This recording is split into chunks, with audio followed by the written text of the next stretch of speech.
Assalamualaikum warahmatullahi wabarakatuh. Saya Rendra Wiramestiawan, NPM 1764001, kelas non-reguler Banjarmasin 6A, program studi Teknik Sipil, Universitas Islam Kalimantan Muhammad Arsyad Al-Banjari, Banjarmasin. Video ini untuk memenuhi tugas mata kuliah pengairan pasang surut oleh Bapak Adi Surya STMT NIDN 1126058001. Saya mengambil tema sistem pengairan pasang surut dari rawa. Berikut penjelasannya.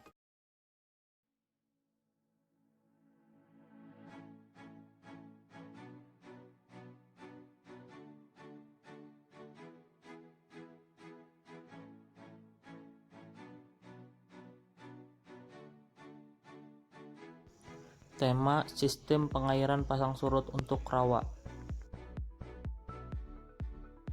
Klasifikasi hidrografi rawa pasang surut. Rawa tipe A ialah rawa yang selalu terluapi oleh air pasang tertinggi dari adanya variasi elevasi pasang surut air sungai. Rawa tipe B adalah rawa yang kadang-kadang tidak selalu tertutupi oleh air pasang tertinggi dari variasi pasang surut air sungai.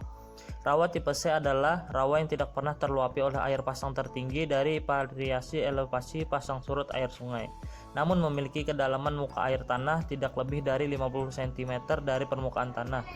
Rawa tipe D, daerah rawa tipe ini ialah rawa yang menurut hidrotopografinya tidak pernah terluapi oleh jangkauan air pasang tertinggi dari elevasi pasang surut air sungai dan memiliki kedalaman air tanah lebih dari 50 cm dari permukaan tanah. Sistem pengelolaan air ialah berdasarkan sistem pengelolaan yaitu makro, mikro, dan penataan lahan. Berdasarkan karakteristik ialah sistem handil, sistem anjir, sistem garpu, dan sistem sisir. Berdasarkan fungsi jaringan ialah pola sistem terbuka, pola terkendali terbatas, pola semi terkendali, dan pola terkendali penuh. Ini adalah contoh bentuk-bentuk jaringan sistem tata air makro yang terdapat di lahan pasang surut atau gambut.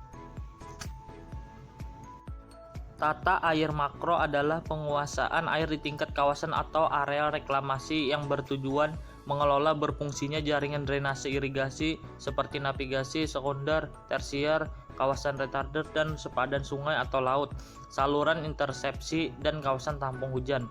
Sistem jaringan tata air makro berdasarkan hubungan tata air yaitu sistem terbuka dan sistem tertutup. Sistem jaringan tata air makro berdasarkan bentuk yaitu sistem garpu, tangga, sisir tunggal, sisir berpasangan, dan kombinasi garpu dengan sisir. UGM juga mengembangkan sistem jaringan tata air makro yang disebut sistem kolam. Tata air makro berfungsi untuk 1. Mencukupi kebutuhan evapotranspirasi tanaman, 2. Mencegah pertumbuhan tanaman liar pada padi sawah, 3. Mencegah terjadinya bahan beracun bagi tanaman melalui penggelontoran dan pencucian, 4. Mengatur tinggi muka air, dan 5. Menjaga kualitas air di petakan lahan dan di saluran. Terbagi menjadi 3 sistem yaitu sistem satu arah one flow system, sistem 2 arah, dan sistem drainase dangkal tipe luapan C. Ini contoh gambar jaringan tata air sistem saluran satu arah dan jaringan tata air sistem tabat untuk tipe luapan C dan D. Contoh tipikal pola aliran satu arah di Kalimantan. Contoh tipikal pola aliran satu arah di Sumatera atau Kalimantan. Sistem handil. Sistem handil merupakan sistem tata air tradisional yang rancangannya sangat sederhana, berupa saluran yang menjorok masuk dari muara sungai.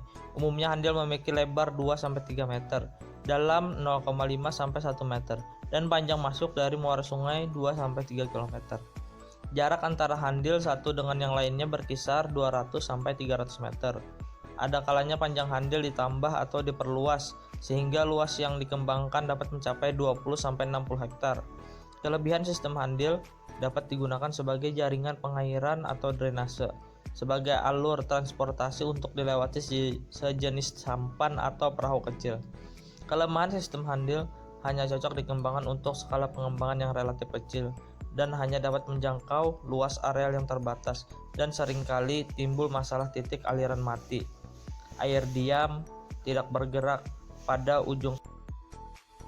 Sistem garpu, sistem tata air yang dirancang dengan saluran-saluran yang dibuat dari pinggir sungai masuk menjorok ke pedalaman berupa saluran navigasi dan saluran primer. Kemudian disusul dengan saluran sekunder yang dapat terdiri atas dua saluran bercabang sehingga jaringan berbentuk menyerupai garpu. Ukuran lebar saluran primer antara 20 meter dan dalam sebatas di bawah batas pasang minimal. Ukuran lebar saluran sekunder antara 5 sampai 10 meter. Kelebihan sistem garpu. Pada ujung saluran sekunder, sistem garpu biasanya dibuat kolam yang berfungsi untuk menampung sementara unsur dan senyawa beracun pada saat pasang. Kemudian diharapkan keluar mengikuti surutnya air. Luasan lahan yang dapat dikembangkan dari sistem garpu dapat berkisar 10.000 hektar. Kelemahan sistem garpu, biaya yang relatif mahal dalam pemeliharaan kolam. Terjadinya aliran mati pada bagian ujung-ujung saluran yang menjadikan aliran air tidak sempurna. Mutu air sepanjang saluran sekunder pada sistem garpu yang menuju ke arah kolam makin asam sehingga pada kolam menampung menjadi sumber asam. Sistem anjir disebut juga dengan sistem kanal, yaitu sistem air dengan pembuatan saluran besar yang dibuat untuk menghubungkan antara dua sungai besar. Saluran yang dibuat dimaksudkan untuk dapat mengaliri dan membagikan air yang masuk dari sungai untuk pengairan jika terjadi pasang dan sekaligus menampung air limpahan drainase jika surut melalui handil-handil yang dibuat sepanjang anjir.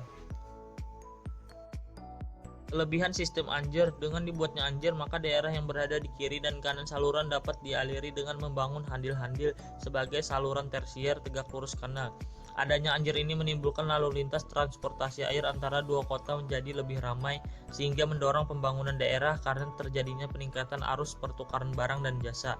Kelemahan sistem anjir, terjadi aliran balik pada bagian tengah saluran kanal penghubung dari air yang semestinya dibuang mengalir masuk kembali akibat didorong oleh gerakan pasang. Di wilayah yang berpotensi sulfat asam terjadi kontak antara sedimen air sungai dengan sedimen asam yang mengandung kadar aluminium tinggi sehingga menimbulkan keracunan pada tanaman dan biota air lainnya. Sistem sisir merupakan pengembangan sistem anjir yang dialihkan menjadi satu saluran utama atau dua saluran primer yang membentuk sejajar sungai. Pada sistem sisir tidak dibuat kolam penampung dan ujung-ujung saluran sekunder sebagaimana pada sistem garpu. Sistem saluran dipisahkan antara saluran pemberi air dan pengatusan.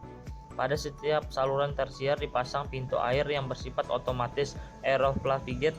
Pintu bekerja secara otomatis mengatur jeluk muka air sesuai dengan pasang dan surut.